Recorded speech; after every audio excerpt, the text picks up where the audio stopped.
Is the taste of the tea objective? Does it taste always the same no matter who is tasting it and in which conditions? Or maybe does the taste of the tea depend on the state of our mind and body? Let's find it out with one experiment.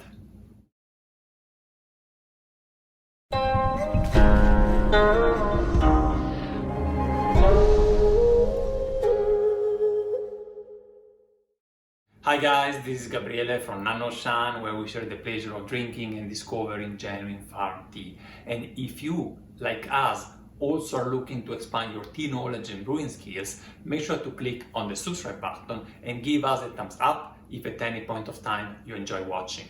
Today we are going to do another tea experiment, and it's a very special one. We are going to deepen into the world of body and mind.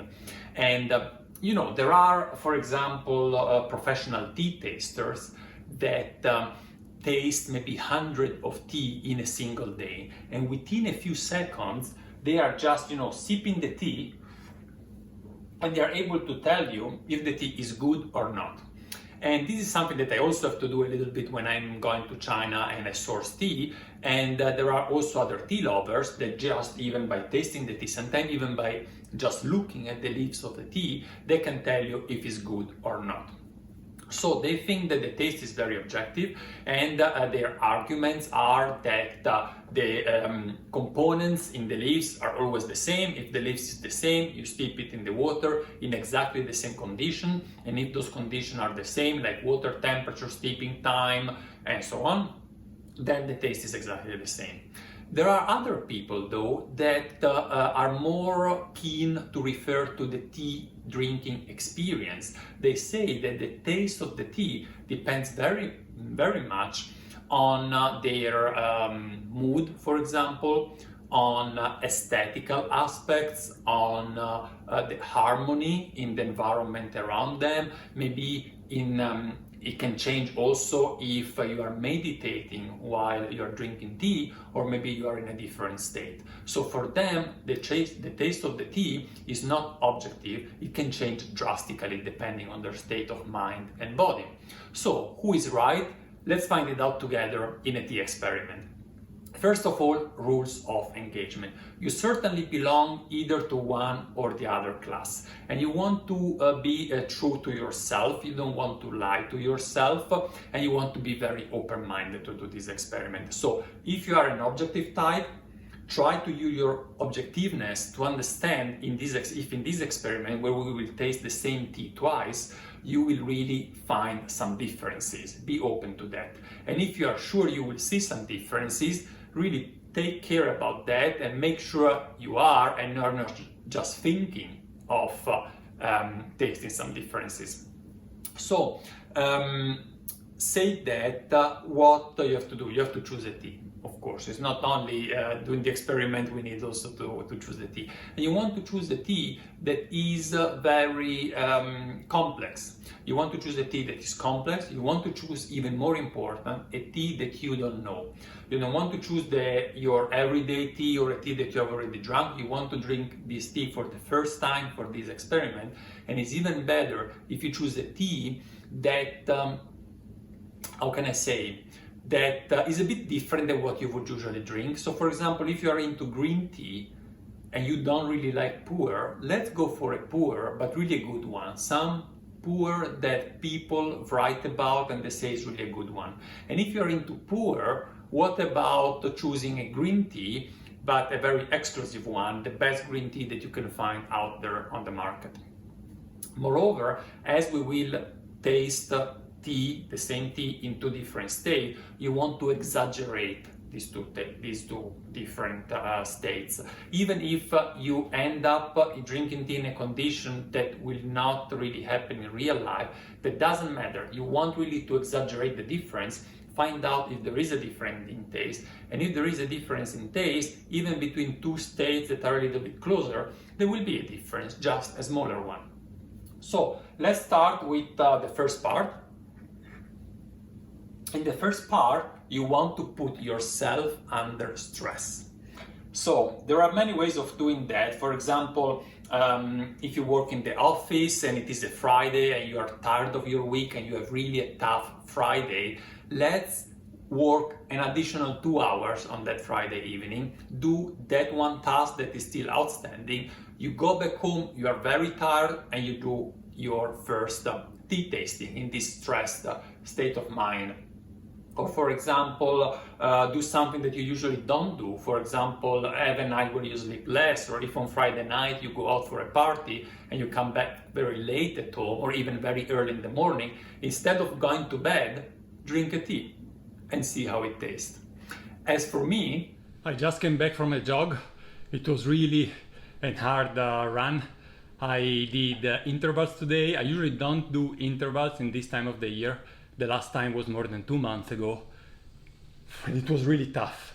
I ran down to the river and then did interval up and down the river bank, and then I ran back home.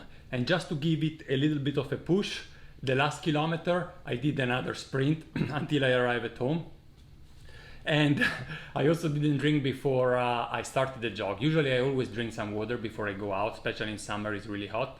But then today I thought, okay, let's give a little bit of a kick, a little bit more stress. And I just got up in the morning and basically put on my shoes and went out for intervals. So what I did is taking a situation of stress that occurs often in my life, because I often go out for a run, but make it a little bit more stressful. How? I didn't drink water before going out for running. I had an interval training and I either place an additional interval uphill at the very end of the training just before drinking tea.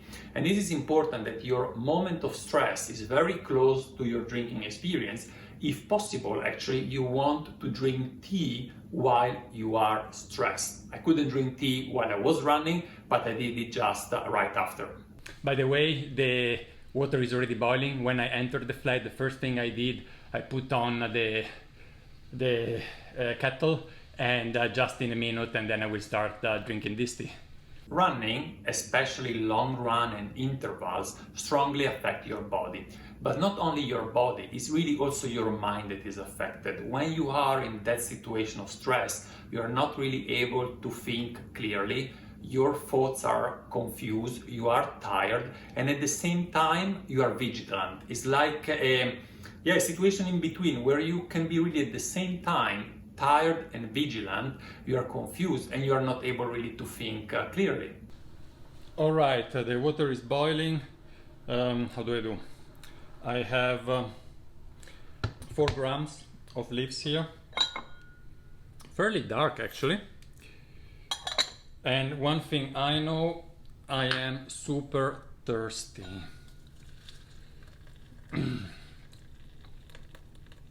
Let's see how it tastes.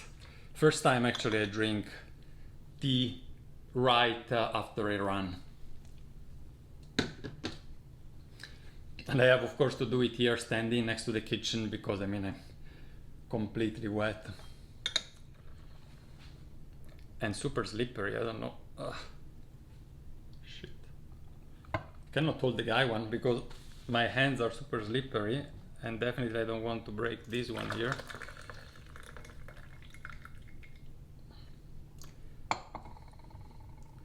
All right, a quick wash and then we get started. And yeah, I didn't try this tea before either. It's not an nannuoshan tea, otherwise it would be too easy. Of course I know which tea it is, I can tell, I can see, I can read it on the pouch, but I have never drunk it. All right. Shall I do a quick one? No, I think I'll put a little bit of power in there. Wow, it's super humid. I'm lucky that today actually the weather is not that good and it was cloudy, but still very warm and humid. So I should have chosen maybe a teapot for doing this. Wow, very hard.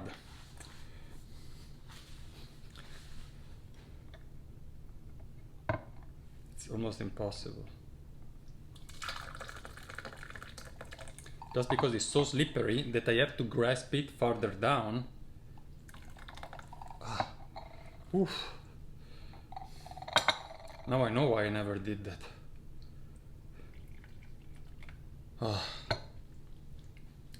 All right, let's see how it tastes.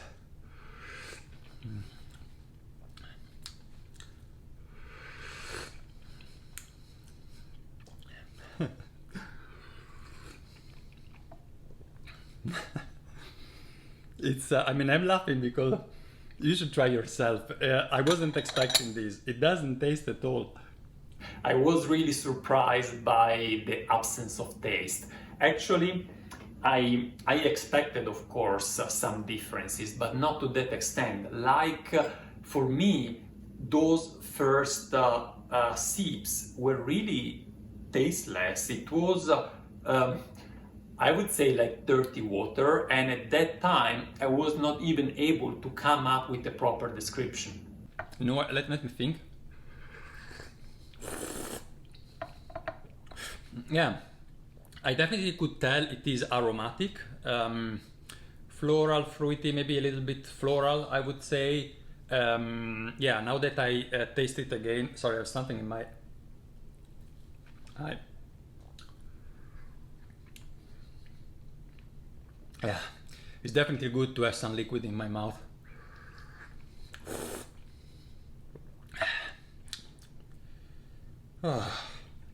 Really good. I will already go straight for another brew here. I cannot even hold very well the pot because I'm still shaking. The last kilometer was really hard. I pushed as much as I can, and when you go back from the back of the river, of course it is uphill until I arrive home. So the last interval was even uphill. Yeah, it's pleasant. It's not bitter at all for me. Zero bitterness. After a few brew, the tea became more normal, I would say. It's like I start feeling some taste, but nonetheless, I was still pretty confused and I wasn't able to find the right words to describe it. I cannot tell more than that. It's definitely pleasant, it's not bitter. I taste this additional minerality with respect to water at least, and it is definitely an aromatic tea, not extremely aromatic.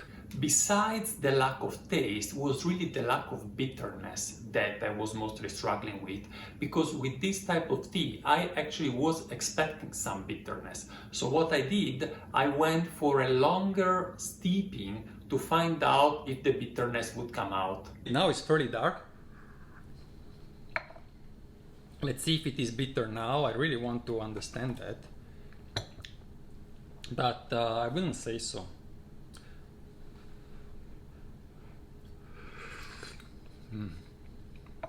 No bitterness, which is strange. With such a long steep, I would have expected to taste some bitterness, and yeah, it's pleasant definitely, but I couldn't tell much more than that. Is definitely nothing special, maybe. Anyway, cheers. I will continue drinking and let's see what Gabriele has to tell you. For the second part of the experiment, you want to create a very comfortable environment where most of your attention goes to the tea.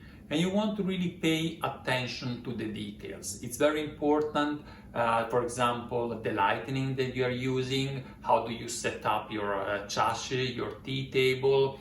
You can even choose some music if you want, as long as it's in harmony with all the rest.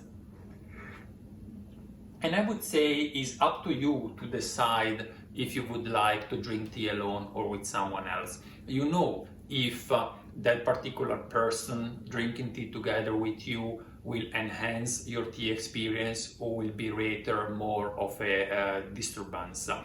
As for me, I decided to drink it with Caroline because we drink often tea together, and it helps me also appreciating better the tea. On the same day, I waited sunset, and when the sun was setting, we set up our chassis on the balcony. So we take care of what we have chosen. We choose actually the same TEAWARE that we have used, that I was using in the morning after the run, and we put all the cameras around us. But the good thing is that we didn't have to care about the cameras. The cameras were there, but we didn't have to speak to them.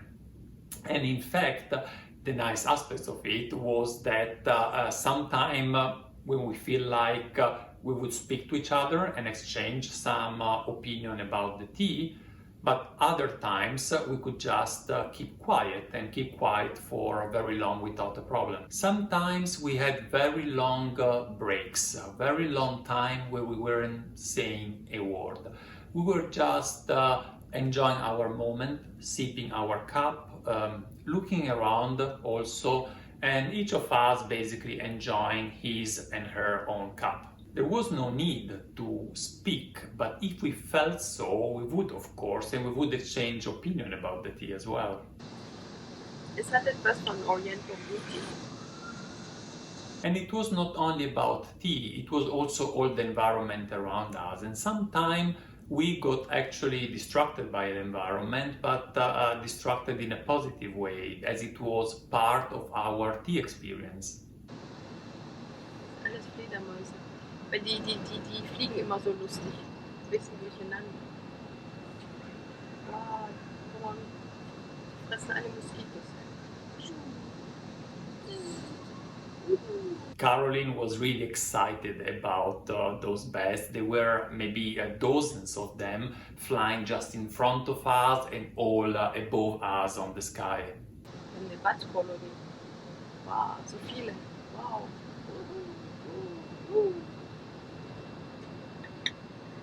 Before leaving Denver, I was actually very used to these moments of tea in the evening.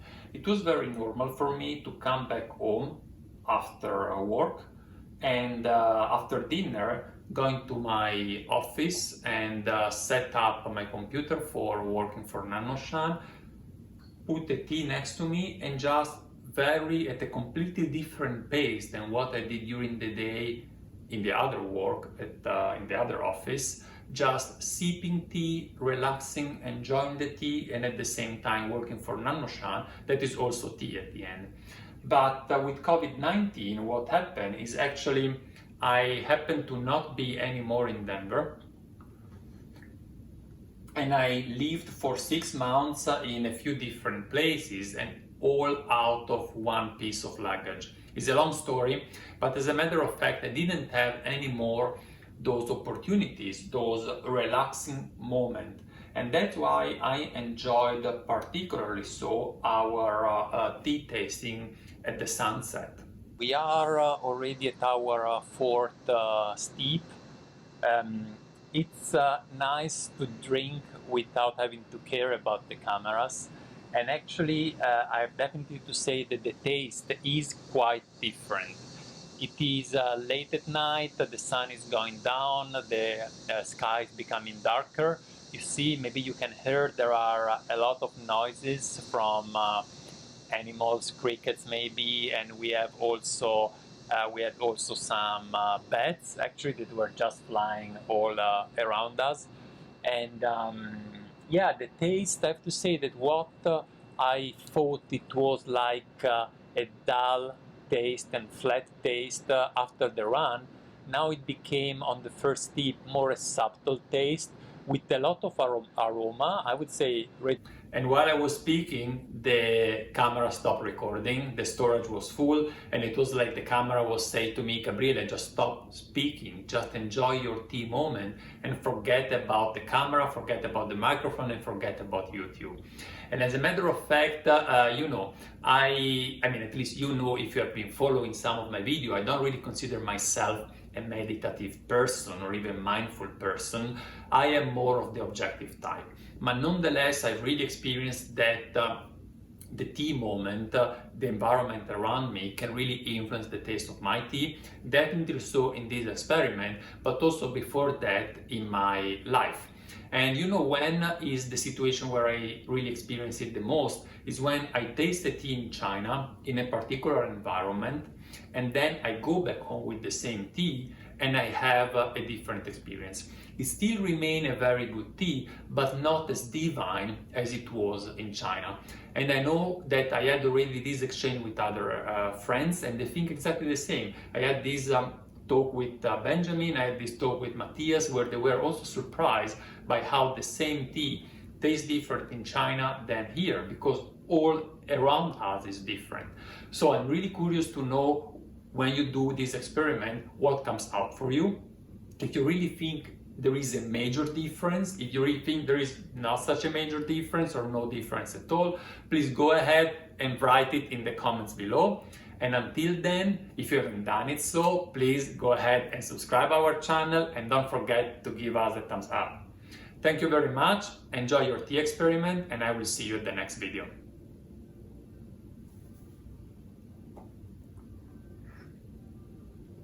And by the way, I didn't tell you which tea we drank, and it was a Basien, a Danzong Oolong, and in particular it was a tea from this year, spring harvest, from wild trees of about half a century of age. So it was indeed a very special tea, but it wasn't a nannuoshan tea.